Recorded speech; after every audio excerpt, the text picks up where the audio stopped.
Bismillahirrahmanirrahim. Assalamualaikum warahmatullahi wabarakatuh.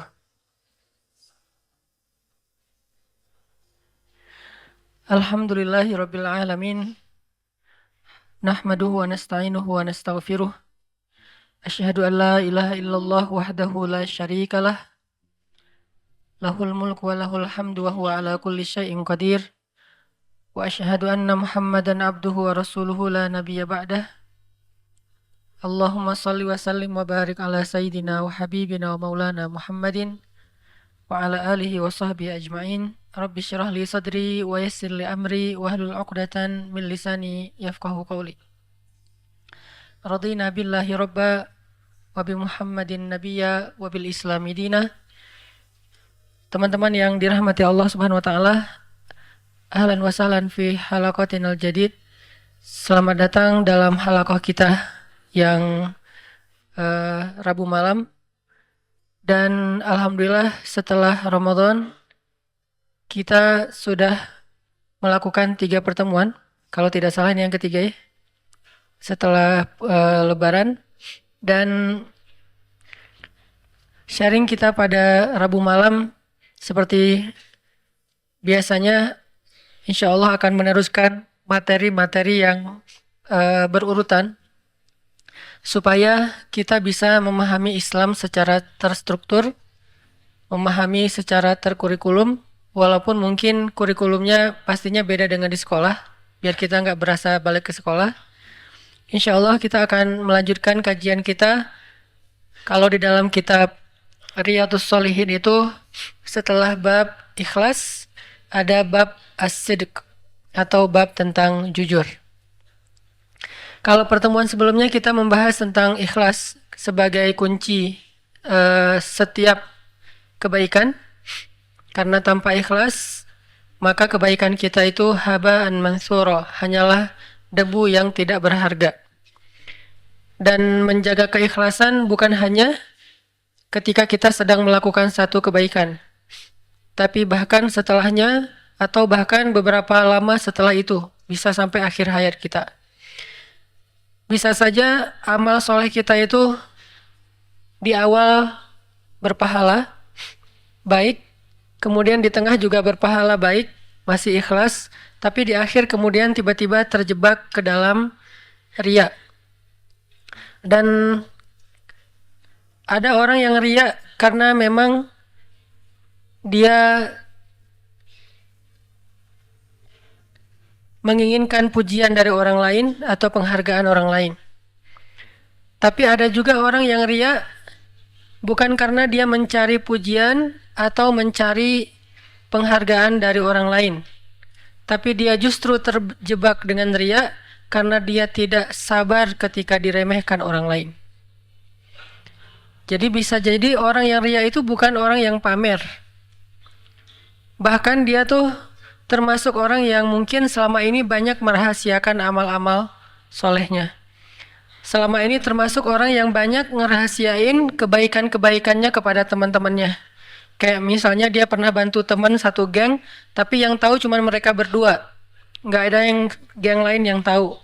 Atau dia pernah ngebantu tetangganya, nggak ada yang tahu bahkan keluarganya. Atau dia membantu keluarga besarnya, salah satu di antara sepupunya atau adik kakaknya, sedangkan yang lain tidak tahu.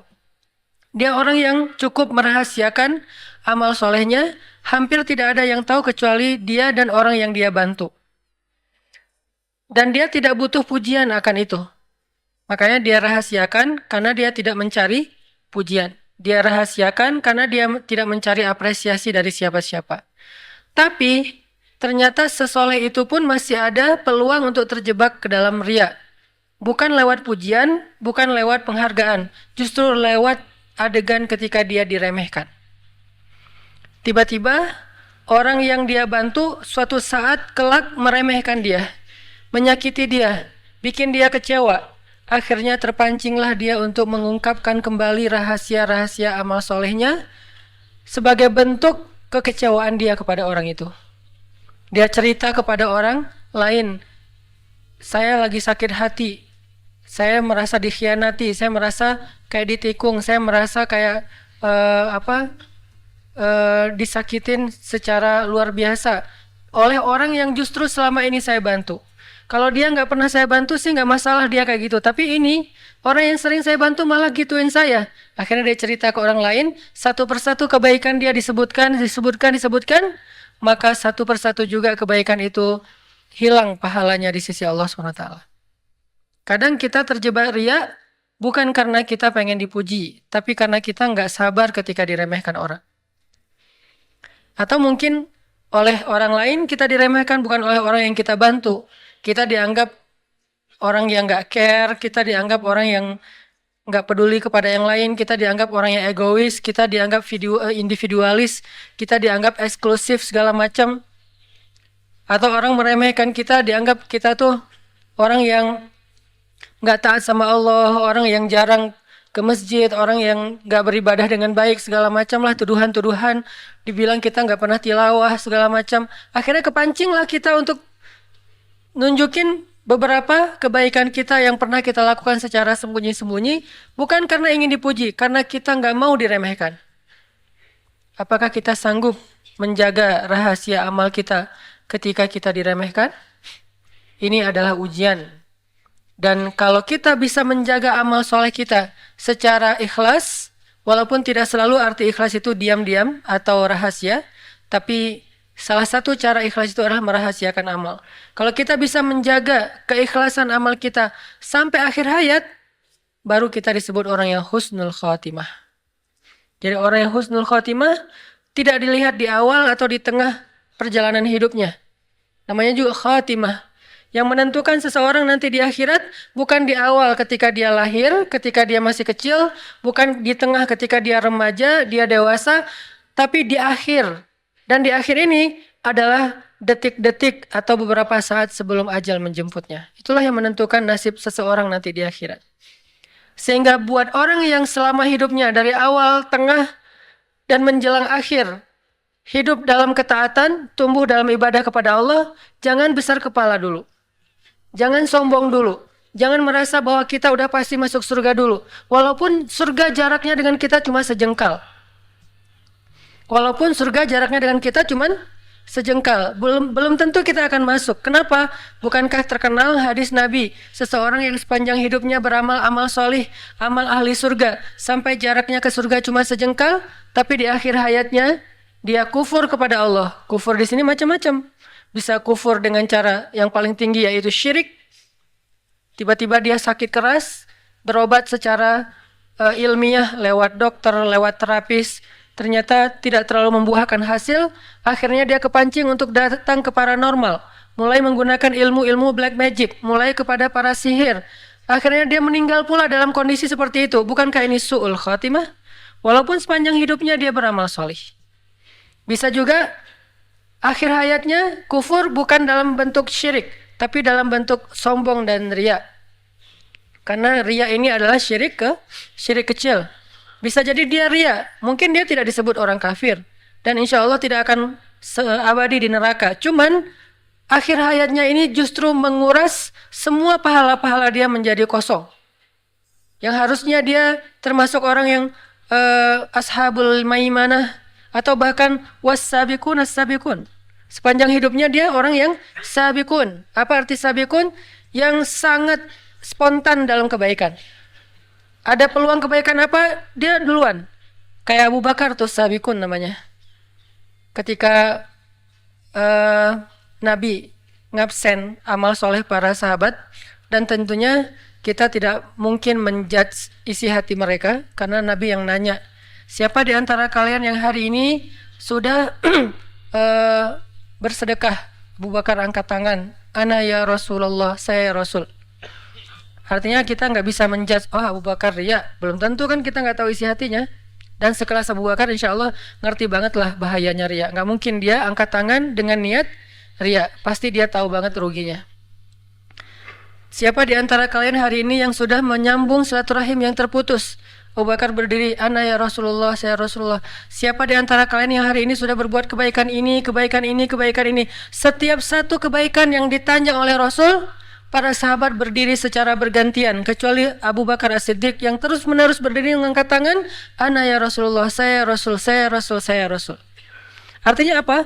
Dalam satu hari Abu Bakar itu melakukan kebaikan yang orang lain berbagi, share. Nggak mungkin dilakuin sendiri, tapi Abu Bakar melakukannya sendiri. Ini namanya as-sabiqun. Di dunia fahumus sabiqun, nanti di akhirat, sehingga dikenal dengan istilah was-sabiqun as-sabiqun. Orang yang di dunia berlomba-lomba, spontan, cepat, wasari'un, dalam kebaikan, maka nanti dia di akhirat menjadi orang yang duluan masuk surga. Makanya ada dua kata sabiqun. Was-sabiqun as-sabiqun, artinya was-sabiqun yang berlomba-lomba di dunia, maka as-sabiqun nanti akan berlomba-lomba masuk surga di akhirat. Bisa jadi dia was-sabiqun as-sabiqun, bukan hanya ashabul yamin atau maimanah, tapi di akhir hayatnya justru dengan amal-amalnya yang istimewa itu kan lebih gampang kepancing buat ria ya. Kalau amalnya biasa aja ngapain ria? Justru karena amalnya istimewa, hafal Al-Qur'annya banyak, baca tilawahnya banyak, tahajudnya itu udah bertahun-tahun, puasanya kalau perlu bahkan puasa bukan hanya Senin Kamis tapi Daud, kemudian sedekahnya di atas rata-rata orang lain, umroh setiap berapa bulan sekali, haji setiap tahun, kayak Ibnu Mubarak setahun haji setahun berjihad. Pokoknya amalnya itu di atas rata-rata. Justru itu ujian untuk merahasiakan, menjaga keikhlasan itu akan lebih berat.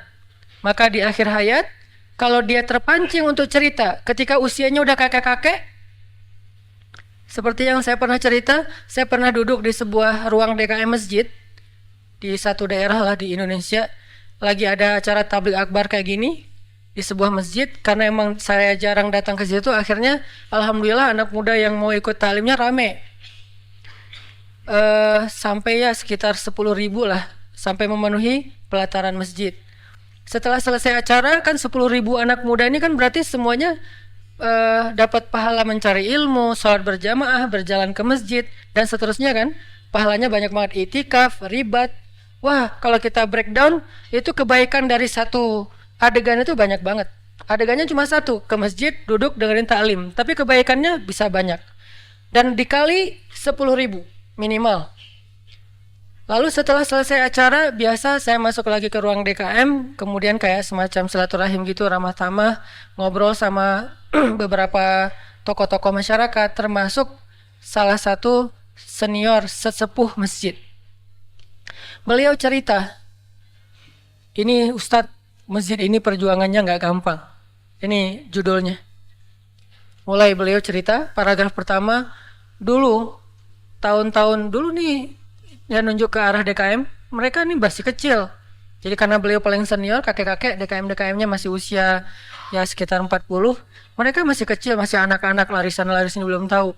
Untuk memperjuangkan masjid ini nggak gampang Ustadz. Pertama, membebaskan lahan aja, itu sengketa dengan warga, kita sempat di demo, sampai dibawa ke pengadilan segala macam, rame, sampai saya pernah didatangin polisi malam-malam, cerita perjuangan beliau untuk bisa ngebangun masjid.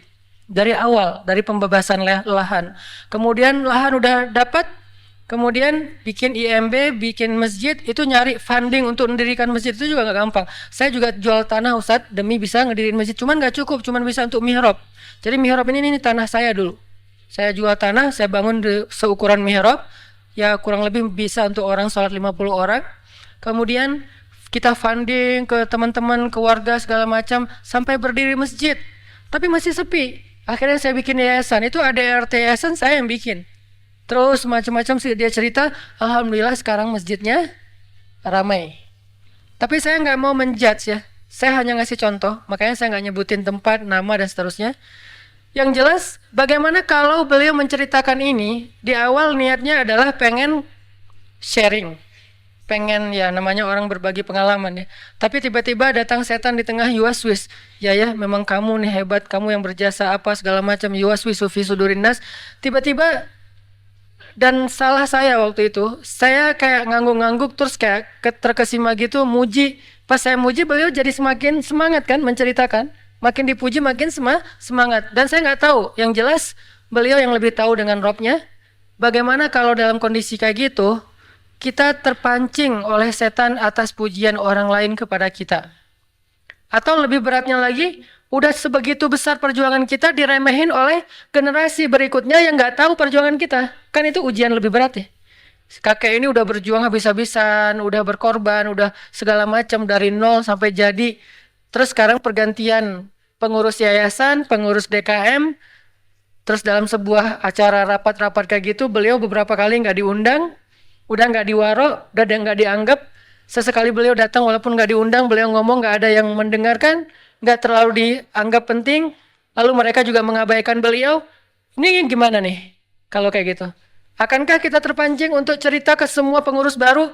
Kalian tahu nggak masjid ini gimana sejarahnya? Mulai cerita lagi, kayak flashback lagi. Akhirnya satu persatu yang diceritain habis.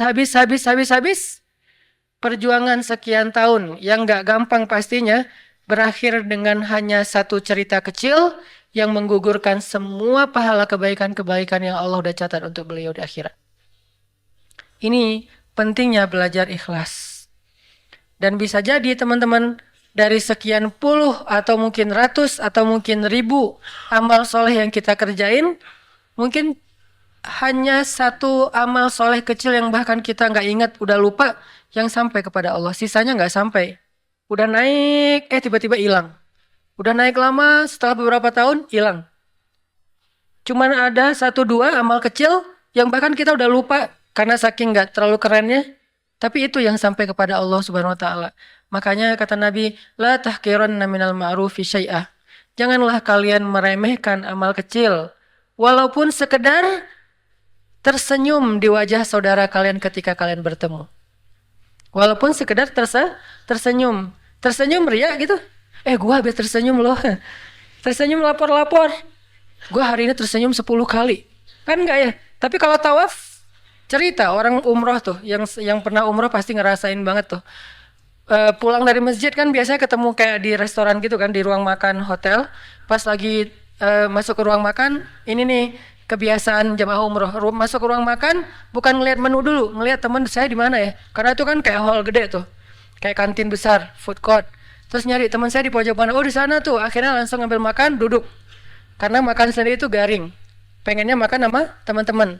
Akhirnya pas makan sama teman-teman cerita, dari mana? Baru pulang dari masjid. Ya teman-teman udah pada selesai makan, kita baru mau makan, saking telatnya. Kok telat banget sih, kita dari tadi udah selesai.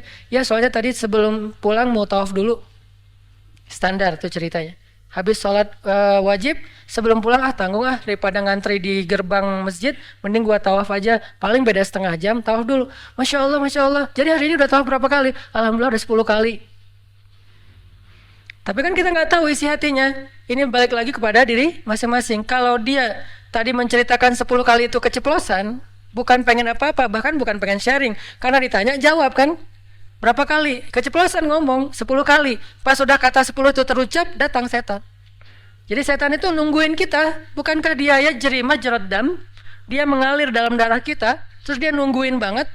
Dia nggak akan, dia tunggu timing yang tepat teman-teman. Saking liciknya setan. Dia nggak mau goda kita di awal. Lu ceritain aja, enggak. Dia tunggu. Pas kita udah cerita baru dia datang. Hebatnya lo teman-teman, lo cuma baru sekali dalam sehari muncul. Atau setan nggak datang dalam benak kita. Setan datang dalam benak teman kita untuk muji kita yang banyak. Dia ngomporin teman kita, lo puji dia emang hebat, dia emang hebat, supaya dia makin akrab sama lo dan segala macam. Akhirnya teman kita muji kebaikan dia, subhanallah, masya Allah, segala macam. Akhirnya orang yang dipuji makin mulai besar kepala, mulai terbang, mulai tidak sadarkan diri, dan besok dia kalau dia ngelakuin kebaikan itu lagi, dia akan cerita lagi, kepancing lagi untuk dipuji seperti kemarin. Kalau orang cuek, dia agak kecewa gitu. Nah ini mulai goyah nih ikhlasnya. Gimana kalau kayak gini? Kadang-kadang di antara semua ayat yang kita baca, cuman Al-Ikhlas doang yang kita sampai pada Allah. Karena Al-Ikhlas, namanya juga Al-Ikhlas ya. Surat paling ikhlas. Yang lain, riya semuanya. Apalagi Al-Baqarah kan gampang banget bikin riya, karena nggak semua orang hafal Al-Baqarah, hafal misalnya surat-surat yang sulit gitu, surat di tengah-tengah Al-Quran mungkin, surat-surat kayak Ar-Ra'd atau surat Az-Zariyat yang ayatnya itu ya emang sulit ayat-ayatnya, karena syairnya itu nggak semudah nada-nada di surat-surat kayak yang panjang. Ar-Rahman kan gampang ya, Ar-Rahman itu kayak kalau kita hafal sebetulnya nggak ngafal satu surat, ngafal setengah surat, sisanya cuma satu ayat yang diulang-ulang kan. Fabi ayyi ala rabbika. Itu paling happy lah ngafal Ar-Rahman mah ya. Udah hafal Ar-Rahman kenapa? Setengah surat, setengahnya Fabi ayyi ala rabbikuma tukadziban. Tapi kalau surat-surat yang sulit, Az-Zariyat, An-Najm, apalagi yang ayatnya mutasyabihat yang mirip-mirip, itu kan bikin kita bangga gitu. Oh, nggak semua bisa hafal. Saya seperti cerita saya lah. Kadang-kadang kita karena baru selesai hafal satu surat baru, pas ngimamin langsung bawa ayat itu kan. Pas lagi bawa wabasyiril ladzina amanu wa amilus solihat, terus lupa. Perasaan sebelum sholat tadi lancar. Udah sholat bingung. Emang gitu ujian hafalan Al-Quran itu justru dalam sholat. Kalau dalam sholat udah lancar, berarti udah lancar. Kata yang hafal ya. Kata mereka, kata para asatis, para ustad-ustad, para hafiz. Kalau kita hafal di dalam sholat lancar, berarti udah lancar. Kalau di luar sholat, apalagi megang Quran itu ada kayak efek psikologis ya. Kalau kita megang sih, nggak dibuka, cuman megang doang, itu lancar pasti. Nggak tahu kayak bisa kayak gitu. Ada sugesti nyaman, tenang, yakin. Tapi begitu Al-Qurannya dilepas, pasti beda tuh. Coba hafal Quran satu halaman, udah gitu, udah selesai hafal satu halaman, diulang sambil megang Quran tapi ditutup. Sama yang nggak megang Al-Quran, bahkan Qurannya jauh, itu beda. Pasti kelancarannya berubah. Apalagi di dalam sholat, soalnya lagi sholat lupa kan nggak mungkin ngambil Quran dulu tuh. Satu-satunya cara adalah loncat ke surat Al-Ikhlas. Cuman itu yang bisa bikin kita selamat. Atau loncat ke surat yang mirip. Wabasyiril ladzina amanu wa amilus solihat. Mentok. Watawasau bil haq, watawasau bis sabr. Kan mirip. Surat Al-Asr.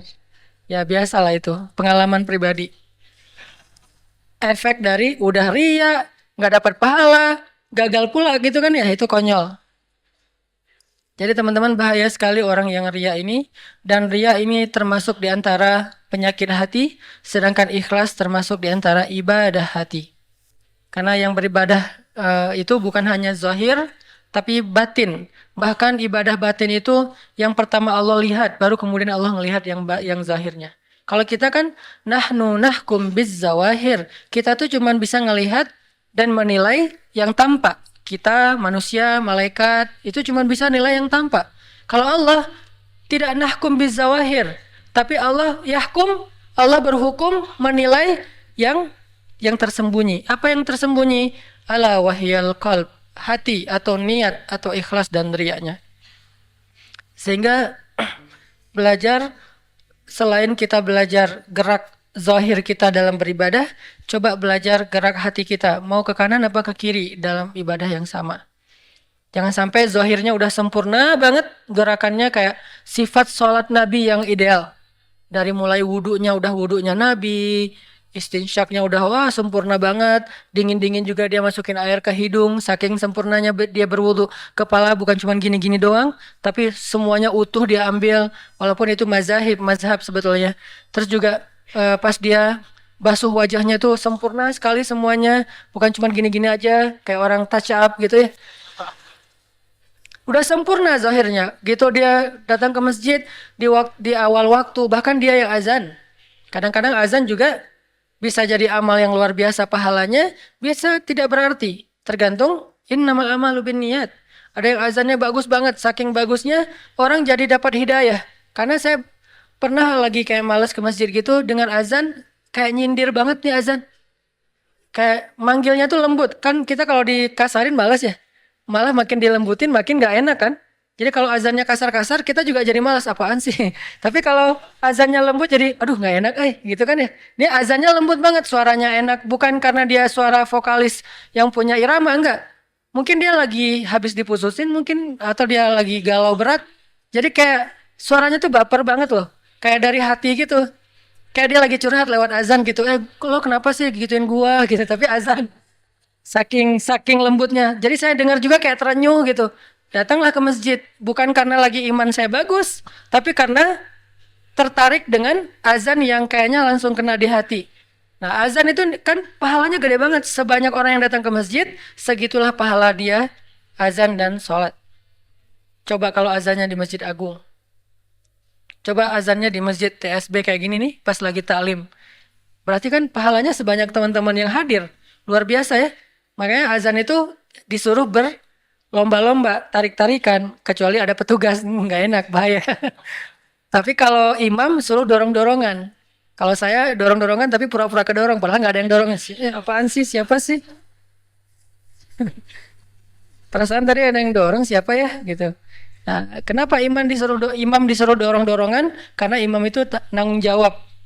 Kalau misalnya benar ya berarti pahalanya sebanyak makmum. Kalau misalnya salah berarti dosanya ya semuanya ditanggung sama dia. Kalau sholat imamnya nggak tepat.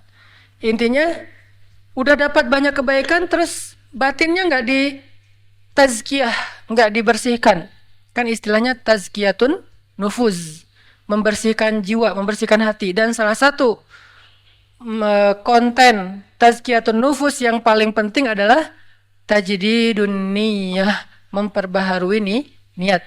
Niatnya nggak ditajdid, nggak diperbaharui. Kok diperbaharui Ustadz? Emang karena niat itu di awal udah bagus, jangan-jangan dia geser gitu. Pertama udah lurus, tiba-tiba geser.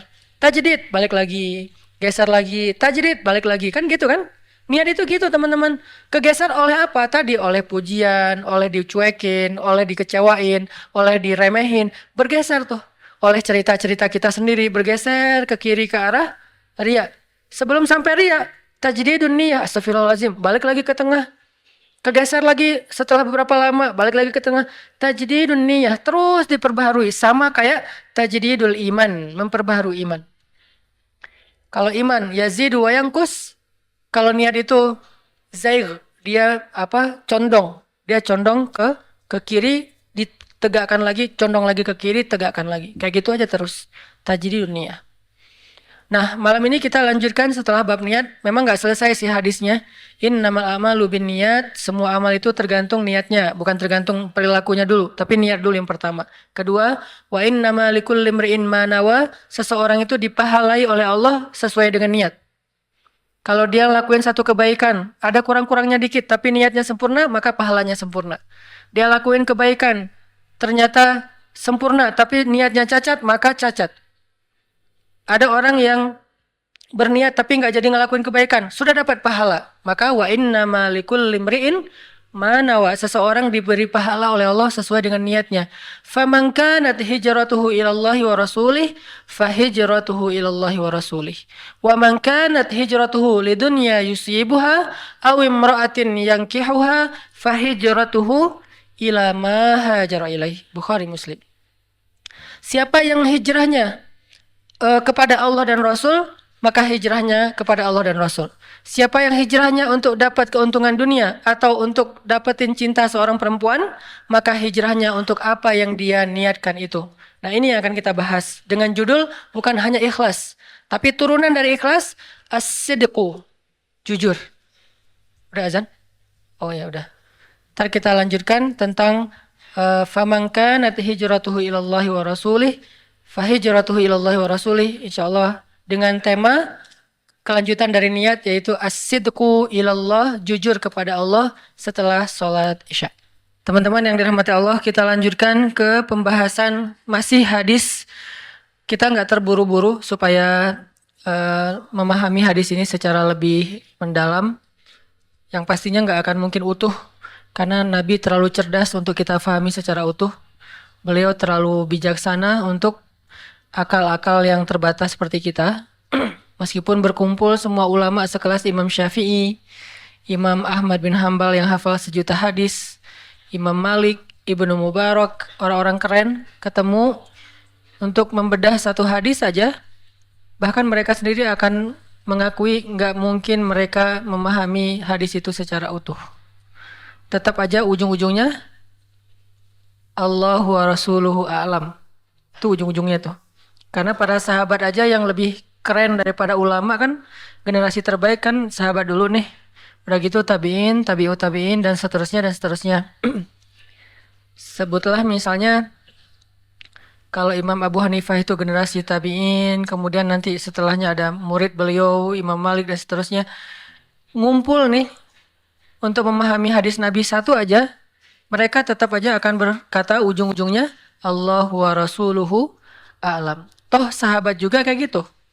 Ketika Nabi tanya sesuatu, sahabat jawabannya Allah dan Rasul lebih tahu. Abu Bakar jawabannya Allah dan Rasul lebih tahu. Ibnu Abbas, Hibrul Ummah, orang yang paling ngerti tentang Al-Quran. Bahkan kalau di antara para nabi, Ibnu Abbas itu kayak Nabi Khidir. Di antara para nabi, Ibnu Abbas itu kayak Nabi Khidir, tapi dalam status sahabat, bukan dalam status nabi. Beliau aja bilang Allah dan Rasul lebih tahu. Terus Muaz bin Jabal, anak muda yang ilmunya luar biasa, yang kalau Nabi bilang yang paling mengerti halal dan haram di antara umatku itu adalah Muaz bin Jabal. Yang paling ngerti mana halal mana haram itu Muaz bin Jabal. Dia juga bilang Allah dan Rasul lebih tahu. Tapi kita berusaha untuk memahami lebih dalam, bukan secara utuh, karena tidak ada yang paling utuh. Karena inilah kita akhirnya berpendapat, pendapat saya tepat, tapi ada kemungkinan keliru. Pendapat yang lain keliru, tapi ada kemungkinan tepat. Bukan salah benar, tepat keliru. Ini dua istilah yang sangat jauh berbeda. Ra'yi sawab wa yahtamilul khata', wa ra'yun akhar khata' wa yahtamilus sawab. Pendapat kami dengan mazhab tertentu, misalnya Syafi'iyah, adalah tepat, tapi ada kemungkinan keliru juga. Pendapat yang lain ada kelirunya, tapi juga ada kemungkinan tepatnya. Yang pasti semua pendapat ini benar. Cuman mana yang paling tepat, itu yang kita condong ke dalamnya. Cuman semuanya benar. Semua Ahlus Sunnah wal Jamaah, dari Malikiyah, Hanabilah, Syafi'iyah, Hanafiyah, atau nanti mazhab-mazhab yang lain di antara mazhab fikih yang gak terkenal selain 4 ini, semuanya benar di antara Ahlus Sunnah wal Jamaah. Cuman mana yang paling tepat, yang menurut kita nyaman dengan argumentasi dalil dan ilmiahnya, akhirnya kita coba ikuti. Antara NU, Muhammadiyah, nanti ada Persis, ada macam-macam, termasuk organisasi-organisasi masyarakat berbasis agama dan seterusnya. Semuanya berusaha berijtihad untuk lebih memahami ayat dan hadis, tapi tidak ada satupun yang memahaminya secara utuh, termasuk kita. Hanya mencoba untuk lebih dalam memahami teks tersebut. Nah, hadis innamal a'malu binniyat, selama ini mungkin kita hanya mendengar satu, mungkin sebagian teman-teman hafal sampai akhir, tapi mayoritas orang Islam di Indonesia hanya tahu satu kalimat pertama di antara 4 baris kalimat itu. Hanya innamal a'malu binniyat, udah kita jelaskan. Wa innamal likulli imri'in ma nawa juga udah alhamdulillah kita jelaskan, walaupun jauh dari sempurna. Sekarang kita coba masuk ke bait ketiga dan 4. Faman kanat hijratuhu ilallahi wa rasulih fahijratuhu ilallahi wa rasulih. Wa man kanat hijratuhu lidunya yusibuha awin imra'atun yankihuha fahijratuhu ila ma hajara ilaih. Apa makna dari bait ketiga dan 4 setelah 2 bait pertama? Kalau kita bisa kasih judul biar merangkum semua makna, maka bait ketiga dan 4 ini bisa kasih judul as-sidqu ilallah, jujur kepada Allah. Atau bisa juga kita kasih judul berakad dengan Allah. Itu judul bait ketiga dan keempat. Bisa dikasih judul jujur kepada Allah, bisa dikasih judul berakad dengan Allah, bisa juga dikasih judul melibatkan Allah. Jadi semua yang pernah kita bahas selama ini tentang libatkan Allah dalam urusan kita, apalagi jujurlah pada Allah, pasti Allah akan jujur pada kita, segala macam, itu kalau mau ditarik mana teks rujukannya, maka rujukannya adalah faman kanat hijratuhu ilallahi wa rasulih fahijratuhu ilallahi wa rasulih. Siapa yang berhijrah kepada Allah dan Rasul, maka hijrahnya sampai kepada Allah dan Rasul. Pertanyaannya, apa maksud siapa yang berhijrah? Rasulullah SAW di antara semua amal soleh, semua aktivitas, semua adegan agama, Nabi memilih salah satunya, yaitu adegan hijrah. Kan dalam Islam itu ada sholat, ada puasa, ada tilawah, yang paling puncak itu apa? Jihad. Kan jihad itu adalah puncaknya ibadah, walaupun bukan yang paling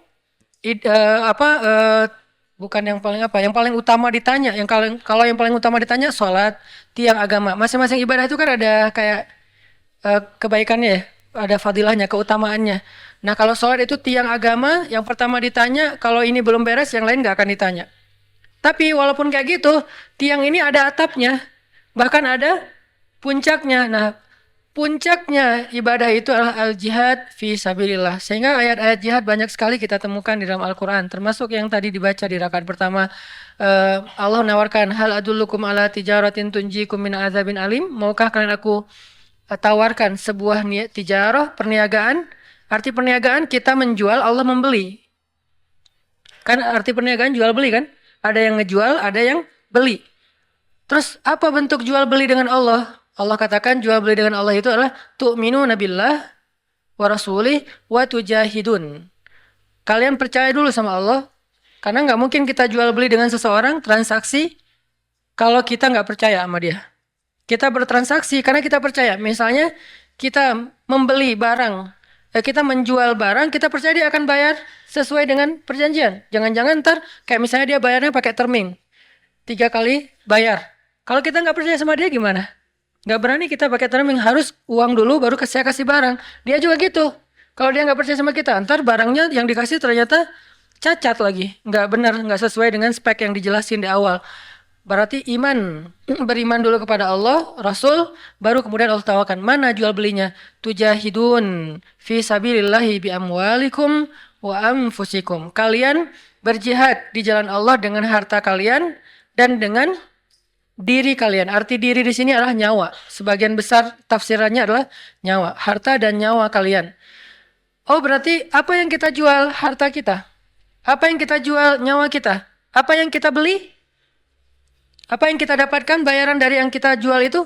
Kita membeli atau mendapatkan, pertama, yaghfir lakum dzunubakum. Allah ampuni semua dosa-dosa kalian. Bukan min dzunubikum, bukan sebagian dosa kalian. Dzunubakum, semua dosa-dosa kalian. Dari sejak kalian balik sampai kalian wafat, semuanya dihapusin sama Allah. Luar biasa nih tawarannya. Ini yang Allah bayar untuk kita. Wa yudkhilkum jannat. Allah jamin kalian masuk surga, dijamin. Yudkhilkum jannat. Bahkan kalimatnya tegas gitu. Bukan wa yudkhilakum jannat, enggak. Yudkhilkum jannat, tegas, enggak ada keraguan. Tajri min tahtil anhar wa masakin thayyibatan fi jannati adzalikal fawzul azim wa ukhra tuhibbunaha nasrun minallah wa fathun qarib. Di akhirat diampuni dosanya, dimasukin ke dalam surga, itu icon. Itu hanya simbolik, tapi sebetulnya kemudahan di akhirat. Kemudian di dunia simbolnya apa? Nasrun wa fathun. Pertolongan dan kemenangan. Kalau bahasa kita ditolong sama disukseskan sama Allah. Wabasyiril mu'minin, sampaikan berita gembira kepada orang yang beriman. Ini jihad. Kenapa Nabi nggak bilang famangkana jihaduhu ilallahi wa rasulih, atau juhduhu ilallahi wa rasulih fajuhduhu ilallahi wa rasulih? Kenapa hijratuhu? Kenapa di antara sekian banyak amal-amal yang keren, salat, puasa. Puasa itu kan junnah kan, perisai. Salat itu tiang agama, imaduddin. Jihad itu sanamul amal, puncaknya amal. Kan masing-masing ada keutamaannya nih. Kenapa Rasul nggak milih hajj? Famangkana hajjuhu ilallahi wa rasulih, famangkana umratuhu ilallahi wa rasulih, famangkana qiraatuhu wa tilawatuhu ilallahi wa rasulih, famangkanat nikahuhu gitu. Kan nikah juga luar biasa ya. Amal yang keren banget lah, terutama buat kita. Bisa dibilang di antara sekian amal, kalau disuruh lakukan dengan sukacita, yang paling sukacita pastinya menikah. Itu sukacita banget. Yang gak sukacita, mantannya justru. Dia mah sukacita. Ini kenapa enggak famangkanat akad nikahnya kepada Allah dan Rasul? Kenapa di antara sekian banyak amal, Nabi memilih hijrah? Kenapa tahun Islam dikenal dengan tahun Hijriah? Kenapa nggak dikenal dengan tahun Bi'sah? Apa Bi'sah? Pengutusan Nabi. Jadi tahun Bi'sah 1 adalah Iqra bismi rabbikal ladzi khalaq. Ketika Nabi dapat wahyu pertama. Kenapa nggak dihitung dari Nabi dapat wahyu? Kan itu paling luar biasa ya. Kejadian mengubah peta dunia, mengubah peradaban dunia, mengubah segala sesuatu di dunia dari gelap Menjadi terang kan dimulai dari tahun pertama bi'tsah, Nabi dapat wahyu. Sehingga ketika Nabi hijrah itu berarti tahun 13 bi'tsah. Perang Badar berarti tahun 15 bi'tsah. Nabi wafat tahun 23 bi'tsah. Kenapa nggak bisa aja? Kenapa hijrah? Kenapa hijriyah jadinya? Padahal bi'tsah itu kalau kita mau kalau kita mau baca itu kejadian yang luar biasa. Bahkan Jibril aja menampakkan wujud aslinya kepada Nabi cuma 2 kali. Satu ketika wahyu pertama, yang kedua ketika Mi'raj ke langit. Cuma 2 kali itu Jibril menampilkan wujud aslinya. Sisanya semuanya editan kalau bahasa kita. Diedit oleh Allah dalam bahasa fatamatssalalaha, memisalkan diri. Bukan wujud aslinya, memisalkan diri, menjelma bahasa Indonesianya. Menjelma sebagai seorang laki-laki yang sempurna, laki-laki yang keren, yang ganteng, yang ideal banget. Itulah Jibril. Kenapa nggak tahun bi'tsah? Atau kenapa nggak tahun Isra dan Mi'raj? Sehingga bisa dibilang Nabi hijrah pada tahun kedua Isra atau kedua Mi'raj. Kayak gitu-gitulah. Kenapa hijrah? Saking pentingnya peristiwa ini. Saking pentingnya peristiwa ini. Seolah-olah hijrah itu adalah awal dari segala sesuatu. Kalau niat itu adalah niat kunci dari segala sesuatu, hijrah itu awal dari segala sesuatu. Di dalamnya terkandung juhdun, jihad, di dalamnya terkandung ta'atun, taat, di dalamnya terkandung berkorban, tadhiyah, pengorbanan, di dalamnya terkandung apalagi ikhlas pastinya, banyak hal terkandung di dalam adegan hijrah. Jadi ketika Nabi mengatakan faman kanat hijratuhu, itu artinya siapa yang semua amal solehnya, bukan hanya hijrah. Nabi mengambil satu kata, satu adegan yang itu bisa menjadi simbol dari semua kebaikan. Apa? Hijrah. Nabi nggak bilang sholat, Nabi nggak bilang jihad, padahal 2 hal ini sama-sama keren nih. Nabi bilang hijrah. Keren mana hijrah sama sholat? Lebih utama mana? Pastinya lebih utama sholat. Utama mana hijrah sama jihad? Pastinya lebih utama jihad. Tapi kenapa yang diambil hijrah? Karena hijrah ini walaupun bukan yang paling tinggi derajatnya, tapi dia mencakup segala sesuatu. Ideal namanya, proporsional. Makanya Nabi bilang siapa yang hijrahnya kepada Allah dan Rasul, itu juga berarti siapa yang sholatnya, siapa yang puasanya, siapa yang hajinya, siapa yang jihadnya, siapa yang bahkan tersenyumnya. Karena Allah dan Rasul, maka apa yang dia lakukan itu akan sampai kepada Allah dan Rasul. Apa arti sampai kepada Allah dan Rasul? Fa'ilallahi wa rasulih. Artinya Allah yang akan menolong dia sampai ke akhir dari perjalanan itu. Allah yang akan menolong dia sampai kepada kebaikan dunia dan akhirat. Allah yang akan menjadikan amal-amal dia itu semuanya baik. Allah akan menolong dia dalam setiap perjalanan atau proses amal soleh yang dia lakukan.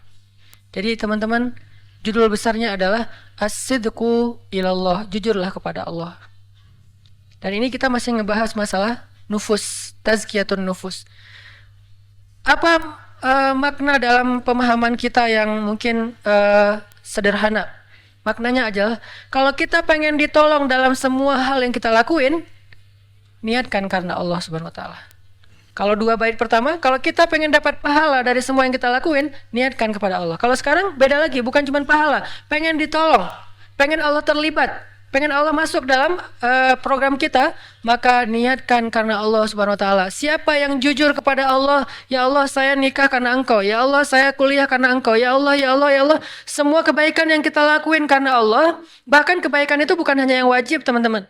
Kebaikan itu ada 3. Bahkan kadang kebaikan itu ada 4. Apa kebaikan ada 4? 1 yang wajib, di bawahnya yang sunnah, di bawahnya yang mubah, di bawahnya yang makruh. Seseorang yang meninggalkan haram dengan cara melakukan yang makruh, itu kebaikan. Seseorang yang meninggalkan yang sunnah dengan cara yang melakukan yang makruh, itu sia-sia. Makruh ini tergantung konteks ya. Seseorang meninggalkan yang haram, tapi pelampiasannya kepada yang makruh, maka itu kebaikan. Itu cara dia meninggalkan yang haram, gak bisa langsung kepada yang mubah atau yang sunnah. Seseorang yang meninggalkan yang wajib dan mengambil yang makruh, itu rugi. Maka yang makruh ini makanya saya sebut bahkan. Wajib, sunnah, mubah, makruh. Siapa yang melakukan yang wajib pasti berpahala. Siapa yang melakukan yang sunnah pasti berpahala. Kadang yang mubah, yang secara fikih artinya tidak berpahala, tidak berdosa, bisa menjadi pahala. Apa bedanya? Innamal a'malu binniyat wa innamal likulli imri'in ma nawa. Dan yang mubah ini kalau kita libatkan Allah sekalipun dia menjadi sesuatu yang Allah tolong. Jadi bukan hanya dalam hal yang wajib, Allah akan nolong kita sampai kita main, kita jalan, kita apa? Coba niatkan karena Allah. Pasti Allah akan tolong kita dalam urusan itu dan dijadikan urusan itu sebagai kebaikan di sisi Allah SWT. Saya ngomong kepada kayak Pevi lah, Pevi Permana, anak skateboard. Pevi pas main di Asian Games sekarang misalnya, kalau Pevi niatnya cuman buat dapetin medali, cuman pengen prestasi, maka itu mubah, tidak berpahala, tidak juga berdosa, biasa aja. Sehingga kita tidak perlu menjudge, ya udah itu mah hobi lah ya. Tapi kalau Pevi niatkan ini sebagai salah satu media dakwah, apa hubungannya main skateboard dengan dakwah? Kalau Pevi jadi tokoh anak muda dengan prestasinya, kemudian fansnya Pevi yang senang main skateboard meniru, apa yang ditiru? Oh ternyata pemain pro juga sholat di masjid. Akhirnya yang amatir-amatir yang lagi belajar, anak-anak baru nih juga ngikutin kan? Oh ternyata Pevi hafal surat Al-Muluk misalnya, lagi latihan skate dia ngulangin, bukan Al-Muluk, Al-Waqiah. Lagi latihan skate di ball gitu, dia dengerin tilawah Al-Waqiah sampai akhirnya hafal Al-Waqiah. Ditiru. Innamal a'malu binniyat. Faman kanat hijratuhu ilallahi wa rasulih fa hijratuhu ilallahi wa rasulih. Dan yang dia lakuin sebetulnya sama aja.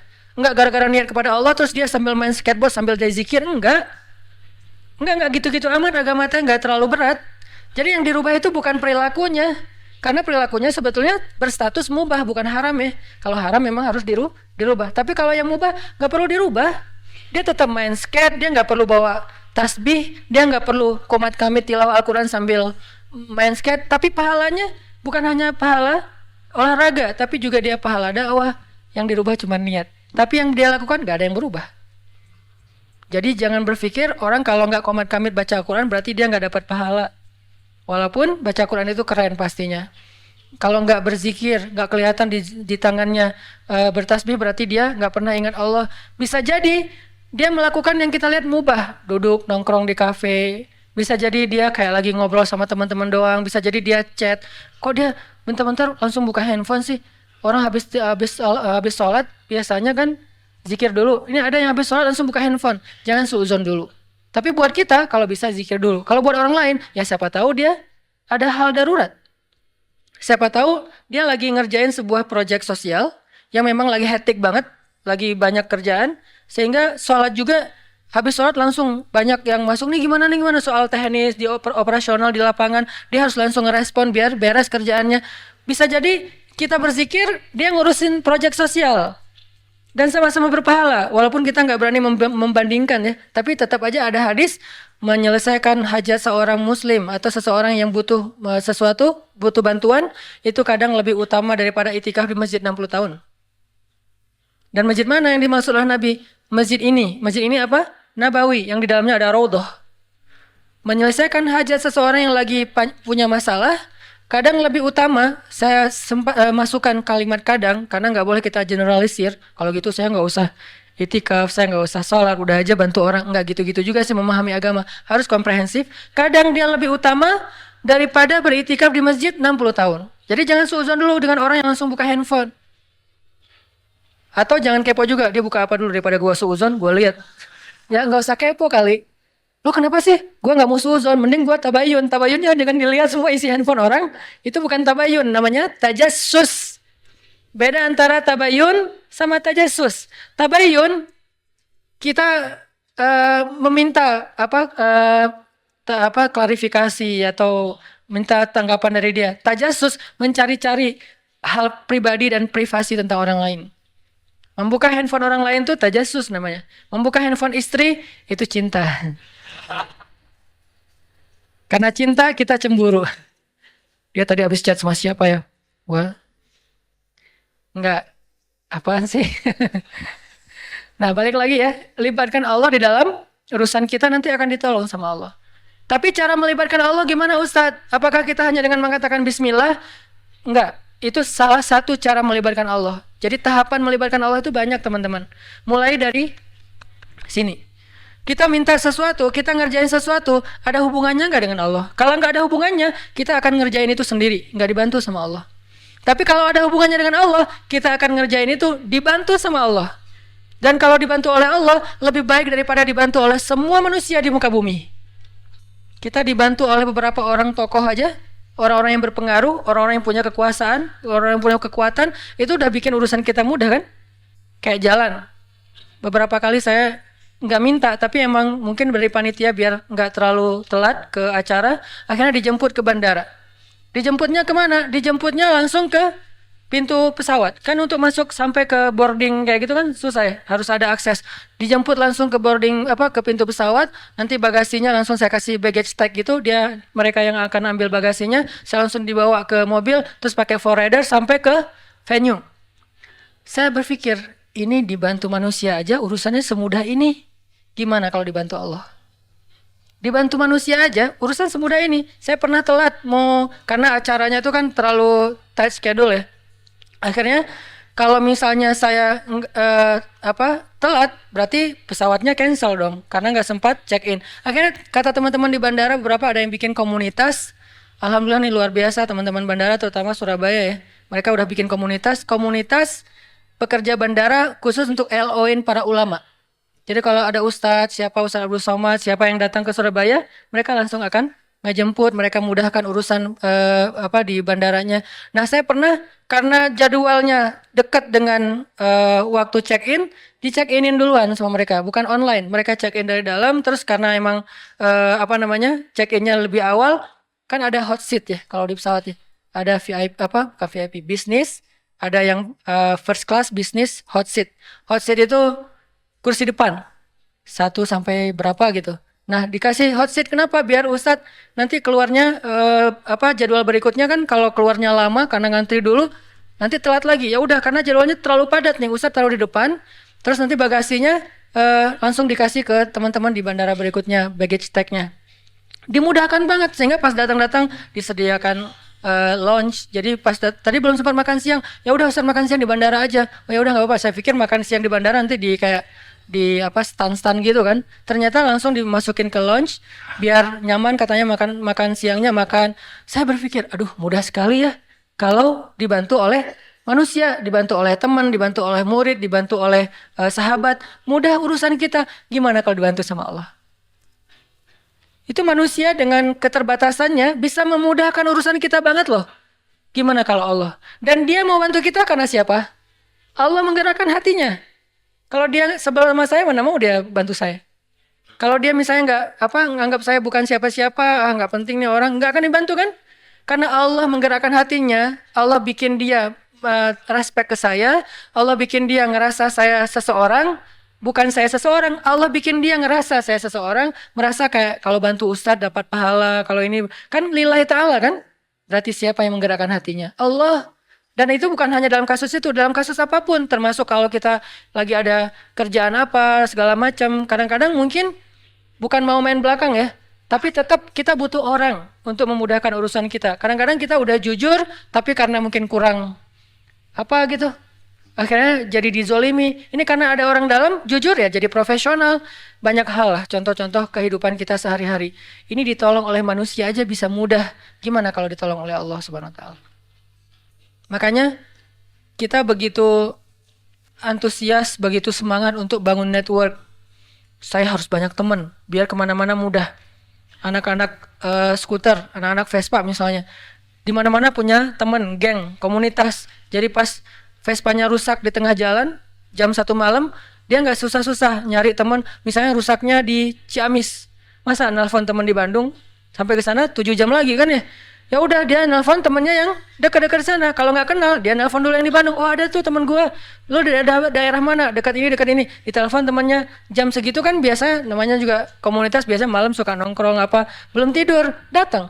Ternyata datang, bantuin akhirnya ngobrol, malah makan durian atau apa enak gitu ya sambil nonton Piala Dunia atau apa. Itu kan karena Jadi turun di mana? Oh, ada durian, turun aja. Ternyata ada yang kenal. Nih kasih durian yang paling bagus. Kalau enggak mungkin dipilihin udah mahal tapi enggak memuaskan. Ini kasih yang paling bagus. Bukan kita enggak bayar, tetap bayar.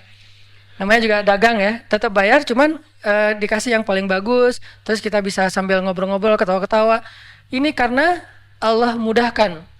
Dan secara zahir manusia mudahkan. Kebayang nggak kalau Allah mensupport kita dalam segala urusan? Mulai dari bangun tidur, dan selama ini udah dilakuin sama Allah. Cuman karena jadi rutinitas, kita sampai lupa ada Allah di belakangnya.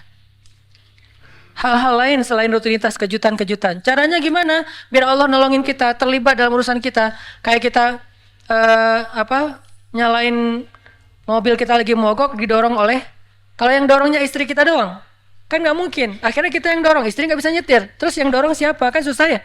Akhirnya ada teman-teman kita, mereka yang dorong. Ada 5 orang teman. Kita kan merasa dimudahkan kan, didorong oleh teman kita, ditanjakan lagi tuh, didorong supaya mobilnya nyala lagi. Semudah itulah, bahkan lebih dari itu, kalau Allah Subhanahu Wa Taala ikut terlibat dalam urusan kita. Kerasa banget. Kalau banyak teman, banyak orang yang mungkin sayang sama kita, itu mudah banget urusan. Tapi itu manusia teman-teman. Gimana kalau Allah yang sayang sama kita? Manusia sayang sama kita aja semudah itu, apalagi kalau Allah Subhanahu Wa Taala. Caranya satu di sini, jujurlah kepada Allah. Jadi jujurlah kepadaku itu, ku di situ Allah ya, bukan ku seperti di lagu. Jadi jujurlah kepada Allah. Cara jujur kepada Allah, kita harus tanya, yang kita lakuin ini ada hubungannya nggak dengan Allah? Kalau ada, pasti Allah kasih keajaiban. Contoh, Zakaria tuh doa kan panjang kan, lama banget ya. Berdoa dari sejak beliau muda sampai beliau tua. Tapi coba perhatikan kalimat doa Nabi Zakaria ketika beliau sudah tua. Ada 2 kalimat, ada di surat Ali Imran, ada di surat Maryam. Kalau di surat Ali Imran, Zakaria berdoa, "Hunalika da'a Zakaria rabbah. Qala rabbi habli min ladunka dzurriyyatan thayyibah innaka sami'ud du'a." Kalau di surat Maryam, "Wa inni khiftul mawaliya min wara'i wa kanat imraati 'aqira fahab li min ladunka waliya yarithuni wa yarithu min ali Yaqub waj'alhu rabbi radiyya." Apa rahasia di antara 2 kalimat ini? Kenapa Nabi Zakaria berdoa panjang dalam hidupnya belum Allah kabulkan? Bukan tidak, belum. Kenapa pas habis doa ini langsung Allah kabulkan? Langsung Allah bilang, "Fanadathul malaikah." Kalau di surat Maryam, "Ya Zakaria." Langsung Allah panggil. Kenapa cepat dikabulkan? Karena di dua doa ini Nabi Zakaria udah mulai mengkonekkan antara keinginannya dengan Allah. Kalau di surat Ali Imran, Nabi Zakaria ngelihat Maryam yang dapat makanan dari langit. Aduh, ini anak soleha banget, dicinta banget sama Allah, sampai segitu-segitunya Allah memperlakukan anak kecil ini, anak SD, duduk di sebuah ruangan kecil, mihrab namanya, terus lapar, Allah yang ngasih makan, dia belum berdoa. Dia lapar doang, Allah langsung datangkan makanan, dan yang bawa makanan apa? Bukan gosen, malaikat. Dibawa gosen aja bikin kita nyaman kan ya? Males keluar, udah aja gosen kan murah ya, tinggal klik. Kalau misalnya nggak ada saldonya ya bayar cash lah ya. Mudah banget, 10 menit datang gitu. Ini lebih dahsyat daripada gosen, malaikat yang datang. Dan makanannya masih hangat. Terjamin, nggak ada sama sekali penyakit di dalamnya. Dibawa oleh malaikat, dihidangkan depan Maryam, malaikat balik, Nabi Zakaria masuk. Kata Nabi Zakaria, "Ya Maryam, anna laki hadza?" Kamu dapat dari mana makanan ini? Kan paman belum kirim kan? Ini baru paman bawa. Kata Maryam, "Huwa min indillah." Allah yang kirim. Anak SD ngomong gitu. Ada nggak anak SD sekarang? "Dek, dapat dari mana?" "Allah yang kirim, Om." Wah, itu soleha banget kan? Tingkat dakwah tuh luar biasa. Allah yang kirim. Ya memang nggak ada lagi. Emang adanya cuma di zaman itu. Maryam sampai bilang, "Dari Allah, paman. Allah yang kirim." Dan Allah bukan hanya ngomong Allah yang kirim, sampai ceramahin Zakaria. "Innallaha yarzuqu may yasha'u bighairi hisab." Allah itu paman, kalau ngasih rezeki itu nggak bisa dihitung-hitung loh. bin haitsu la yahtasib. Oh iya ya, jadi Zakaria dapat talim dari Maryam. Cuma nanya satu hal tapi dapat ilmu lebih dari yang dia tanya. Ya Maryam, anna laki hadza? Kamu dapat dari mana Maryam? Huwa min indillah. Innallaha yarzuqu man yasha bighairi hisab. Ini dari Allah, Allah yang kirim. Allah itu memberi rezeki kepada hambanya. Dan Allah kalau udah ngasih rezeki, gak bisa ditebak-tebak dari mana caranya. Itu kata-kata Maryam. Kagum Zakaria. Duh, pengen banget punya anak sesoleha ini. Kan berarti ada hubungannya dengan Allah. Sesoleha ini, soleh. Baru hunalika, saat itu juga di sana Zakaria berdoa, Rabbi habli min ladunka dzurriyyatan thayyibah. Kayak gitu ya Allah, saya pengen kayak gitu. Langsung Allah kirim malaikat, katakan ke Zakaria dia akan punya anak persis kayak Maryam, tapi namanya jenis kelaminnya laki-laki, namanya Yahya. Kalau di surat Maryam, apa doa Zakaria? Wa inni khiftul mawali min warai wa kanat imraati aqira. Ya Allah, dakwah saya nanti siapa yang akan meneruskan kalau saya nggak punya anak? Itu intinya. Jadi pengen punya anak bukan sekedar pengen lucu-lucuan, pengen ada qurrata ayun, penyejuk hati apa, pengen bangga-banggaan anak saya sarjana, anak saya apa segala macam. Bukan. Pengen punya anak karena pengen ada yang nerusin dakwah beliau. Karena ada hubungannya dengan Allah kan? Berarti melibatkan Allah dalam permintaannya. Wa inni khiftul mawali wa kanat imraati aqira fahab li min ladunka waliya. Bukan walada, bukan waliyan. Apa beda waladan dengan waliyan? Waladan cuma anak, waliyan penerus. Beri saya seorang anak yang meneruskan perjuangan saya, dakwah saya, pengajaran saya, taklim saya di Masjidil Aqsa. Yarithuni. Tuh ada lagi kalimat penjelasnya. Yarithuni wa yarithu min ali Yaqub waj'alhu rabbi radiyya. Yang mewarisi perjuangan aku, mewarisi perjuangan dari keturunan Yakub dengan keturunan yang luar biasa, orang-orang soleh semua. Maka jadikan dia anak yang kau ridhai ya Allah. Langsung Allah ketika dengar kalimat ini, ya Zakaria, langsung dipanggil sama Allah. Itu cara kalau kita pengen dapat kejutan dari Allah. Libatkan Allah dengan niat. Caranya coba cari apa hubungannya antara maunya kita dengan Allah, antara proyek kita dengan Allah, antara usaha kita dengan Allah, antara permintaan kita, life goals kita dengan Allah. Kalau nggak ada hubungannya, kita disuruh jalan sendiri. Tapi kalau ada hubungannya, Allah akan support kita. Ya Zakaria, langsung Allah panggil. Inna nubashiruka bi ghulam. Bahagialah wahai Zakaria, berbahagialah, kamu akan punya anak. Ismuhu Yahya, lam naj'al lahu min qablu samiyya. وآتيناه الحكم صبيا وحنانا من لدنا وزكاة وكان تقيا وبرا بوالديه ولم يكن جبارا عصيا وسلام عليه يوم ولد ويوم يموت ويوم يبعث حيا. Spesifik, luar biasa nih. Dikasih dengan spesifik yang istimewa, bukan cuma nih anak laki-laki yang kamu minta, enggak. Allah langsung kasih tahu anaknya itu kayak gimana. Anaknya cerdas, anaknya soleh, anaknya terjaga, anaknya nggak pernah nggak pernah emosian, anaknya nggak pernah baperan, nggak pernah durhaka, nggak gini. Baik banget. Kalau di surat Ali Imran dia siddiqan wa hasuran wa nabiyan, musaddiqan wa hasuran wa nabiyan, anak yang meneruskan perjuangan dakwah, anak yang hasur, menjaga kehormatan, anak yang nabiyan, menyampaikan kebenaran. Ini luar biasa. Kenapa? Karena Zakaria mengaitkan keinginannya dengan Allah. Jadi kalau kita punya satu keinginan, punya satu, bahkan mungkin bukan hope, tapi wish, sesuatu yang kadang-kadang kayak nggak kebayang kita bisa nggak sih? Nggak masalah, make a wish, kita bikin sebuah harapan yang menurut kita mungkin nggak susah diwujudkan, tapi ketika sebuah harapan yang kita anggap sesuatu yang nggak mungkin dilibatkannya kepada Allah, apa sih yang nggak mungkin buat Allah?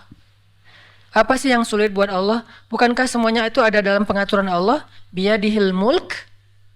Arti biyadihil mulk, semuanya itu dalam kekuasaan Allah Subhanahu Wa Taala. Terserah Allah mau diapain. Caranya di sini. Faman kanat hijratuhu ilallahi wa rasulih, fa hijratuhu ilallahi wa rasulih. Akhirnya para sahabat yang berhijrah dalam konteks hijrah, berhijrah meniatkan karena Allah. Contohnya, misalnya ada yang berhijrah seorang diri. Seperti Suhaib Ar-Rumi. Banyak sahabat yang hijrah seorang diri. Beda sama Umar ya. Kalau Umar kan hijrahnya posting ya. Sebelum hijrah posting dulu. Captionnya, ahli Mekah. Orang-orang Mekah. Dia mention satu persatu. Abu Jahal. Abu Sufyan. Satu-satu di mention sama Umar. Terus terakhir pakai hashtag ahli Makkah. Ya ahla Makkah. Ya ma'syara Quraisy. Ya Aba Jahal. Ya Abu Sufyan. Ya banyak banget. Ya itu kan ya. Bahasa Arabnya ya. Bahasa Instagramnya Setelah di-mention satu-satu dia bilang apa? Fa'lamu anni muhajir. Ketahuilah kalian gua pengen hijrah. Hijrahnya tuh dikapitalin lagi tuh. Gede tulisannya biar orang tahu kalau dia mau hijrah. Terus di bold. Saya mau hijrah. Siapa yang pengen istrinya jadi janda, anaknya jadi yatim, tunggu saya di balik bukit itu. Ditunjukin Sherlock bukit mana yang disuruh tungguin. Saking spesifiknya Umar bin Khattab. Gak ada yang berani nungguin Umar. Tapi pertanyaan saya, ini mungkin pertanyaan penasaran. Kenapa Nabi gak hijrah bareng Umar aja kalau kayak gitu? Kan hijrah bareng Umar aman banget kan ya? Kata Umar, orang Mekah, gua mau hijrah bareng Rasulullah. Ada yang berani nungguin gak?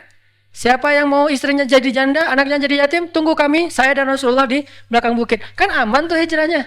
Kenapa Nabi gak hijrah bareng Umar aja sih biar gampang, gak ada adegan Surakoh, gak ada adegan sembunyi dalam gua Thur, gak ada adegan diikat talinya oleh anaknya Abu Bakar, Asma binti Abu Bakar. Kan gak ada adegan-adegan yang sulit. Gak ada adegan Ali harus tidur di tempat tidurnya Nabi. Kenapa? Hijrahnya dikawal sama Umar bareng dengan Hamzah, dua petarung Mekah yang disegani, gak ada yang berani sama dua orang ini nih. Di depan Umar, di belakang Hamzah. Siapa yang berani mencegat sebuah karavan manusia yang di depannya Umar, di belakangnya Hamzah? Gak ada yang berani. Buktinya pas di Mekah mereka lagi demo. Kan mereka pernah demo di Mekah. Awal-awal Umar masuk Islam dengan Hamzah kan demo kan. Langsung demonya apa? Demonya dengan keluar dan mengatakan La ilaha illallah Muhammadur Rasulullah. La ilaha illallah Muhammadur Rasulullah. Keliling Mekah, keliling Ka'bah. Demo rame-rame. Di depannya Umar, di belakangnya Hamzah. Kata Abu Jahal, kalau orang yang seperti ini, kalau demo seperti ini, gak ada yang berani mendekat. Di depannya Umar, di belakangnya Hamzah. Kalau enggak, bakalan habis tuh. Kenapa Nabi gak hijrah dengan cara kayak gitu aja? Kenapa hijrahnya pakai orang yang paling lemah fisiknya, paling lemah kaumnya, paling miskin hartanya? Abu Bakar itu orang kaya tapi udah jatuh miskin waktu itu. Ini artinya Allah pengen ngajarin kita tentang hijrah biar Allah aja yang terlibat. Bukan Umar, bukan Utsman yang kaya, bukan Hamzah, bukan siapapun. Makanya yang ngebantu Nabi dalam hijrah itu Allah langsung. La tahzan innallaha ma'ana. Bukan inna Umar ma'ana. Inna Hamzah ma'ana. Inna Utsman ma'ana. Inna qaumana ma'ana. Bukan. Di situ Allah ngajarin kepada kita lewat adegan Rasul, hijrah. Kalau kita melibatkan Allah, hijrah kita lebih aman daripada melibatkan manusia. Seandainya mau dengan logika kita, pasti Nabi akan hijrahnya bareng Umar. Umar, tunggu dong. Hijrahnya bareng. Kalau Nabi mengajarkan itu, berarti kita tidak dapat pelajaran hikmah, tauhid, akidah, iman, hadis ini dari hijrah Rasul. Nabi malah bilang, kalian hijrah duluan masing-masing. Umar hijrah, yang lain pada hijrah. Utsman malah udah duluan. Walaupun kemudian balik lagi. Duluan ke Habasyah. Akhirnya Nabi memilih Abu Bakar As-Siddiq. Ya Abu Bakar, nanti tengah malam masih pakai ikhtiar tengah malam. Kenapa nggak siang bolong? Kalau siang bolong konyol namanya. Tapi kan Nabi nggak akan dibunuh. Kalau Nabi nggak akan dibunuh, tapi kalau kita niru Nabi, kita akan dibunuh. Jadi Nabi tidak mencontohkan sesuatu yang nggak bisa ditiru. Nabi mencontohkan sesuatu yang bisa ditiru oleh umatnya. Kalau beliau gampang, beliau punya mukjizat. Kalau Nabi mau, Nabi Musa itu membelah laut. Nabi Muhammad lebih dahsyat, membelah bulan. Lebih dahsyat daripada Musa. Musa belah laut, Muhammad membelah bulan. Sulaiman menguasai jin, Muhammad mengislamkan jin. Sulaiman jin dikuasai tapi tidak masuk agama Hanif. Ketika Sulaiman wafat, jin kufur lagi gitu kan? Tapi Muhammad mengislamkan jin. Lebih dahsyat, semua mukjizat para nabi terkumpul kepada Rasulullah SAW. Jadi kalau Nabi mau, nggak usah pikir strategi lah apa segala macam. Kenapa pengen hijrahnya ke Madinah tapi malah jalannya menjauh dari Madinah ke Gua Thur? Malah sembunyi di sebuah lubang kecil. Kenapa nggak terang-terangan aja kayak Umar? Karena kalau Nabi melakukan itu, lalu kita meniru, kita akan mati konyol. Karena kita nggak punya mujizat. Sehingga Nabi meniru, mencontohkan sesuatu yang bisa kita tiru. Sebagai manusia biasa. Beliau nggak egois. Gue kan punya mujizat, ngapain sih gentar-gentar, takut-takut amat. Udah biasa aja kali, ntar Allah juga pasti nolong. Gak mungkin Allah membiarkan nabinya dicelakai oleh musuh-musuhnya. Ya, tapi umatnya. Sehingga Nabi contohkan, kalau saya contohkan ke gini, kasihan umat saya, nanti gak bisa niru. Kalau mereka tiru yang ini, habis mereka. Sehingga saya contohkan sesuatu yang kalau mereka tiru, mereka aman. Caranya berstrategi lah, caranya pakai taktik, caranya bersiasat, dan seterusnya, dan seterusnya. Dipilih Abu Bakar. Tapi kalau pakai Umar, nggak ada pelajaran akidah. Makanya Nabi memberi banyak pelajaran dalam hijrah. Hijrah dengan Abu Bakar. Ketika ada masalah, Abu Bakar bilang, ya Rasulullah, kalau mereka ngelihat ke arah kaki mereka, itu kan bukan gua lebih tepatnya, kayak lubang gitu. Nabi dengan Abu Bakar sembunyi di dalamnya. Orang-orang pembunuh bayaran, para hunters, dan di antara mereka itu ada legend, yaitu Surakoh. Paling legend lah dalam membaca jejak. Dia tuh udah terkenal banget. Nggak mungkin lolos dari Surakoh itu susah banget. Dia bisa ngelihat jejak onta udah berapa lama hangat atau udah dingin. Ini udah kering atau tidak bekas kakinya onta. Terus di atas onta itu perempuan atau laki-laki, anak kecil atau orang dewasa, meronta-ronta atau normal. Sampai tahu sedetail itu Surakoh. Mereka membaca jejak. Kemana arah mereka ketahuan lah. Padahal Nabi itu udah pakai banyak strategi. Caranya Nabi lewat, terus lewat anaknya Abu Bakar dengan pembantunya Abu Bakar untuk nutupin jejak Nabi pakai ternak-ternak. Ketahuan juga tetap, namanya juga Surakoh. Udah berdiri depan gua, Surakoh and the gang. Nabi di dalam sembunyi. Apakah Nabi takut? Sama sekali tidak.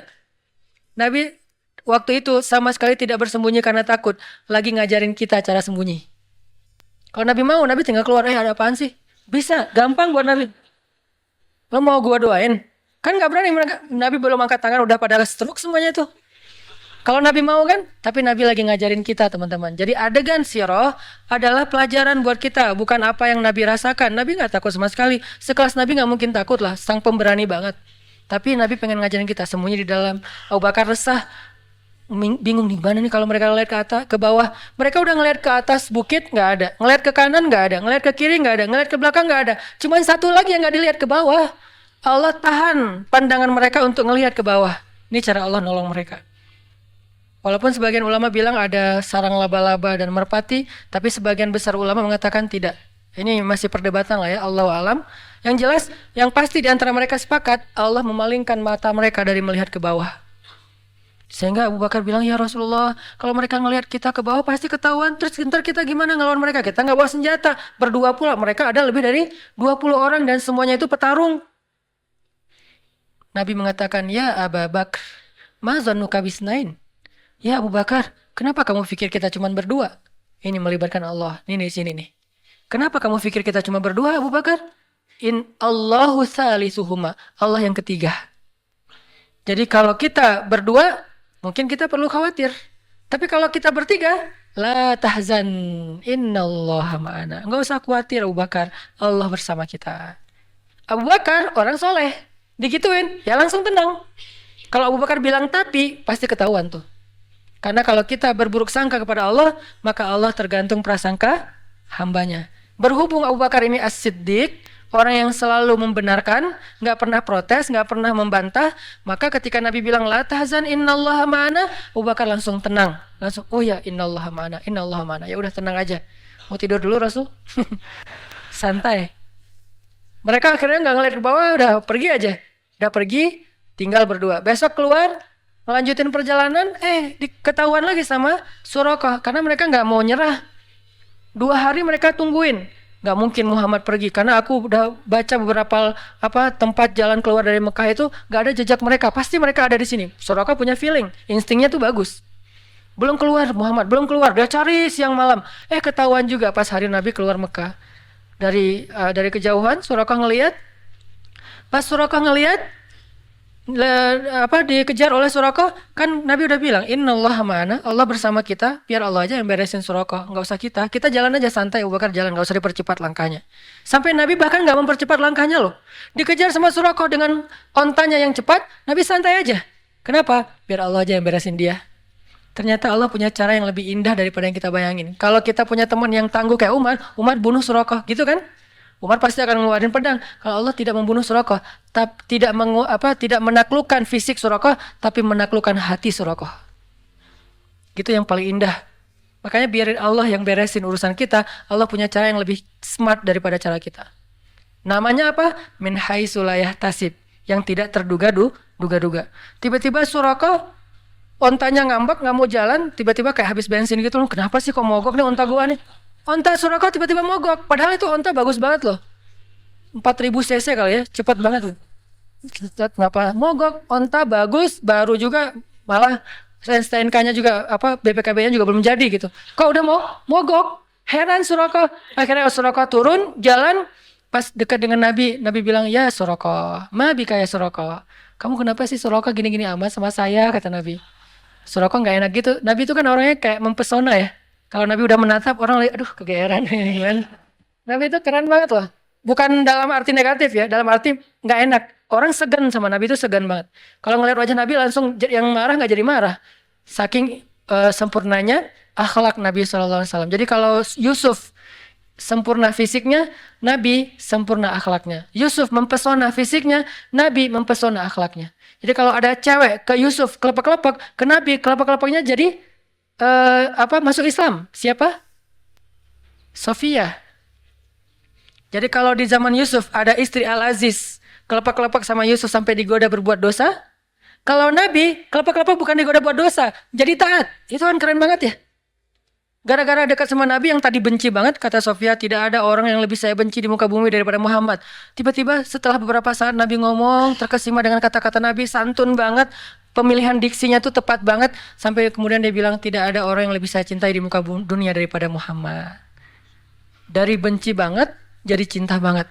Langsung dia bilang, ya Muhammad, saya pernah mimpiin kamu loh, gitu ngomongnya. Tadi nggak ngomong, diam-diam aja, diam-diam baik. Sekarang, saya pernah mimpiin kamu loh katanya. Sampai curhat, saya pernah mimpiin kamu. Mimpi gimana? Saya pernah mimpi tiba-tiba di atas kota Madinah ada rembulan, sempurna, bulat, terang, jelas. Lalu jatuh ke pangkuan saya. Itu kan mimpi romantis banget ya. Jatuh ke pangkuan saya. Dan kata suami saya, itu maksudnya saya nanti akan dinikahi oleh engkau Muhammad. Tapi saya ditampar oleh suami saya. Ya iyalah. Lo mimpi gitu cerita ke suami ya pasti masih mending ditampar. Wah ini bahaya nih, selingkuh dalam mimpi. Akhirnya Nabi Muhammad melamar Sofia karena emang Allah sudah memilihkan Sofia untuk Rasulullah. Saking istimewanya Sofia ini, karena orang yang menikahi Rasulullah itu bukan Rasulullah berhasrat ke dia, enggak. Allah yang berhasrat ke dia. Hasrat apa? Hasrat terhadap kesolehannya. Karena Allah cinta kepada Sofia, ya udah kayaknya nggak ada cowok yang pantas buat Sofia selain Muhammad. Cinta kepada Aisyah, nggak ada cowok yang pantas buat Aisyah selain Muhammad. Cinta kepada Ummu Salamah, nggak ada cowok yang lebih pantas buat Ummu Salamah daripada Muhammad. Jadi ini cewek-cewek yang di atas rata-rata yang nggak mungkin nikah kalau nggak dengan Nabi Muhammad, akhirnya dijadikan istri Rasul. Kalau ada yang lain datang nggak level. Buktinya apa? Fatimah juga kayak gitu. Ketika ditawarin ke Abu Bakar, gimana ya gitu.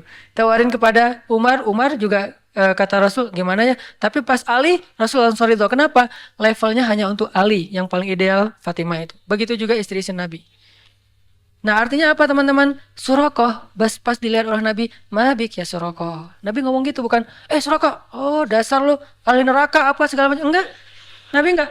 Kamu ahli neraka, kamu apa celaka kamu. Enggak, Nabi enggak pernah ngeluarkan kata-kata yang badhi, kata-kata yang rendahan.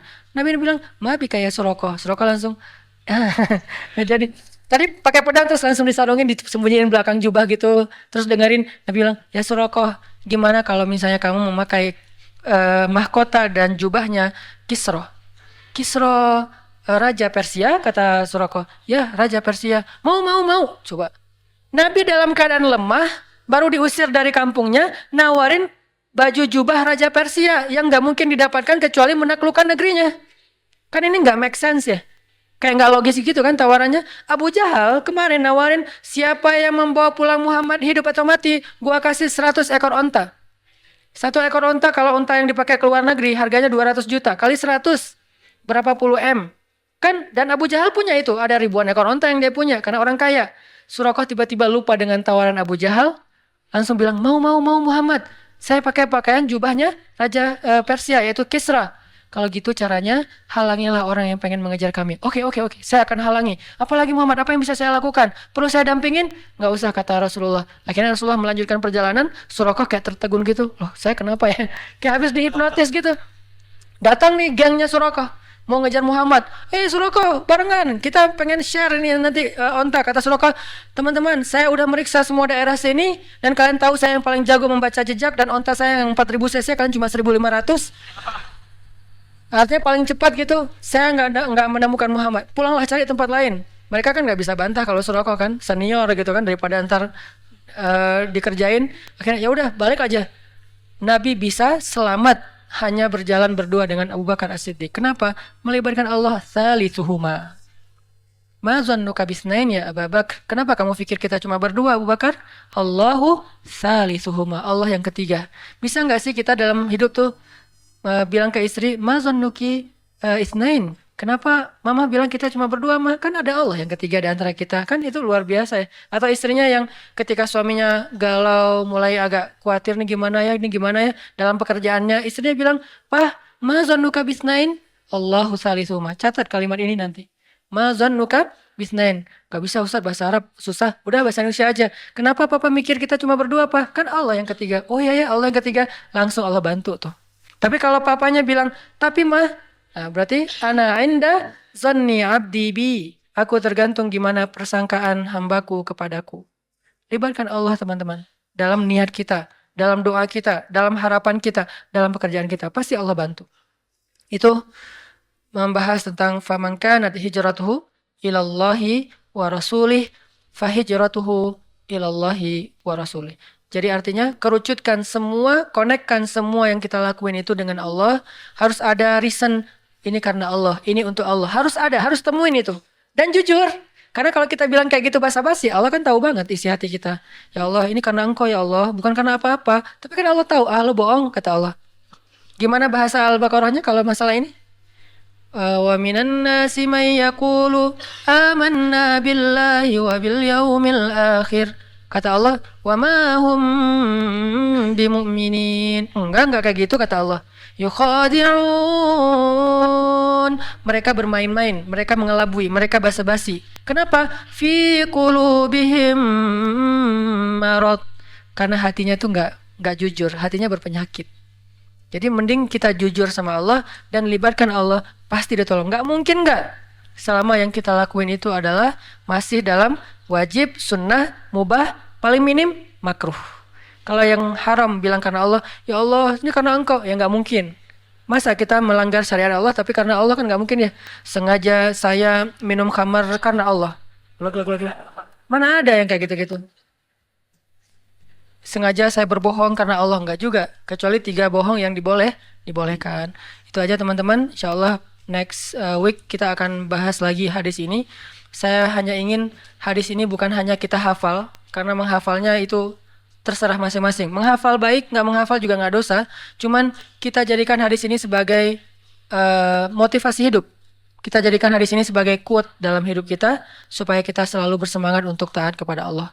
Barakallahu li wa lakum. Wassalamualaikum warahmatullahi wabarakatuh. Sejak Rasulullah wafat, berkali-kali Bilal minta izin kepada Abu Bakar untuk ikut jihad dan gak pulang lagi ke Madinah, pengen tinggal di tempat yang lain.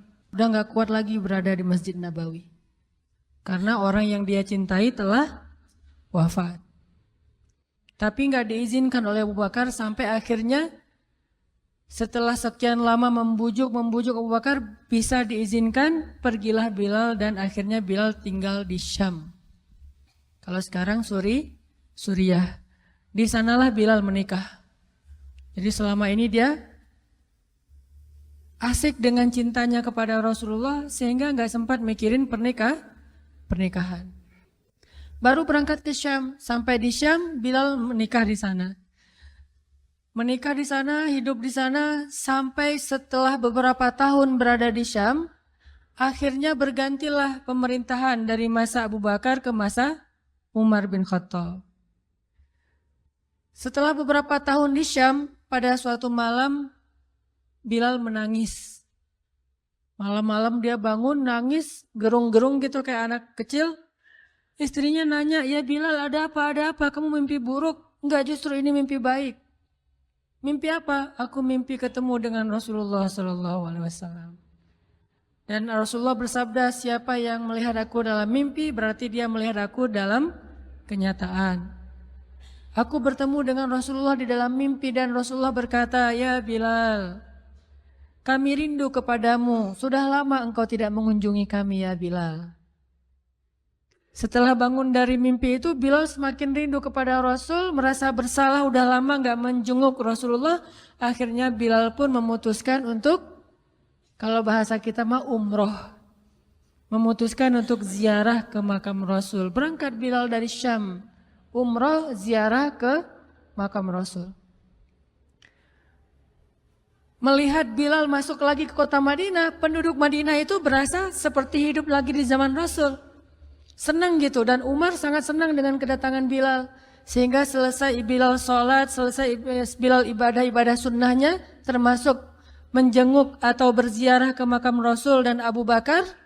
Kemudian Umar berkata kepada Bilal, ya Bilal, sudah lama kami tidak mendengar suara azan darimu.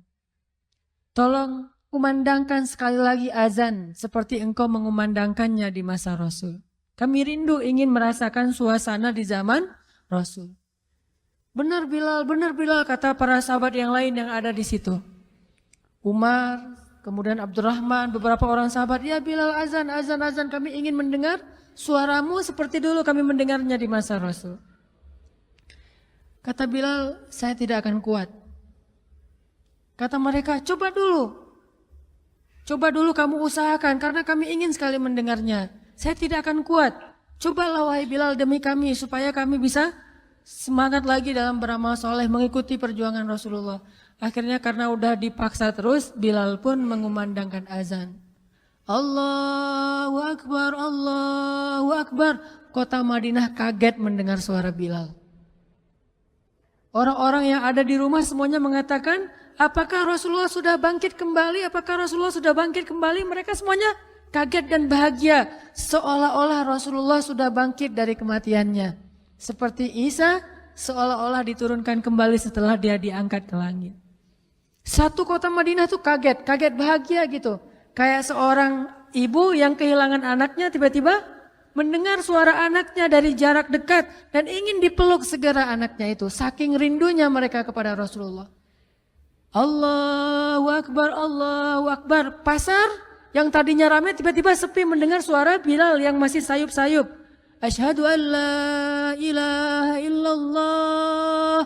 Semuanya berlari keluar dari tempat-tempat kerja mereka, dari pasarnya, dari rumahnya. Semuanya berlari ke masjid. Ingin memastikan apakah Rasulullah sudah dibangkitkan kembali. Bahagia semuanya. Apakah Rasulullah sudah dibangkitkan? Apakah Rasulullah sudah hidup lagi? Semuanya bertanya dengan pertanyaan yang sama. Asyhadu an la ilaha illallah. Semuanya semangat datang ke masjid, ngumpul, ramai banget. Kemudian ketika Bilal mengatakan, Asyhadu anna Muhammadar Rasulullah. Asyhadu anna, nggak sanggup lagi Bilal, berhenti di situ. Kemudian Bilal menangis dengan suara nangis yang luar biasa kerasnya. Lalu satu masjid menangis, lalu satu kota Madinah menangis. Sehingga para ulama mengatakan tidak pernah kota Madinah menangis sedahsyat mereka menangis hari itu kecuali ketika Rasulullah wafat. Cuma 2 kali menangisnya kota Madinah paling dahsyat. 1 hari ketika Rasulullah wafat. Kedua hari ketika Bilal kembali mengumandangkan azan dan mengucapkan asyhadu anna Muhammadar Rasulullah. Semuanya menangis. Semuanya merasa kehilangan Rasulullah. Semuanya merasa bahwa mereka ingin kembali di zaman ketika Rasulullah masih hidup. Lalu mereka bertanya setelah semuanya selesai menangis, ya Bilal, kenapa kamu tadi menangis? Kata Bilal, dulu biasanya kalau saya selesai mengumandangkan azan, saya akan datang ke hujrahnya Rasul. Hujrah Rasulullah itu kamarnya Rasul, rumah kecilnya Rasul. Selesai azan saya akan datang ke rumahnya Rasulullah dan memanggil, ya Rasulullah, as-salah, as-salah. Rasulullah nggak keluar sampai mendengar suara Bilal memanggil beliau secara khusus. Udah selesai azan, Bilal manggil Rasul, ya Rasulullah, as-salah, as-salah. Baru Rasulullah keluar dengan wajah berseri-seri. Sekarang bagaimana saya akan memanggil Rasulullah sedangkan Rasulullah sudah bersama kekasihnya yaitu Allah Subhanahu wa Ta'ala. Menangis lagi satu masjid, satu kota Madinah. Pokoknya hari itu adalah hari berkabung sekota Madinah. Hari menangisnya kota Madinah, saking rindunya mereka kepada Rasulullah. Bagaimana dengan kita ketika mendengar suara azan dan muazin mengucapkan nama Rasulullah Sallallahu Alaihi Wasallam? Di situ kelihatan apakah kita mencintai Rasulullah lebih dari apapun juga setelah Allah Subhanahu Wa Taala. Kalau tidak, fatarabbasu, hati-hati. Kalau tidak, fatarabbasu, tunggu aja. Na'udzubillah min dzalik, berarti masih ada kemunafikan dalam hati kita.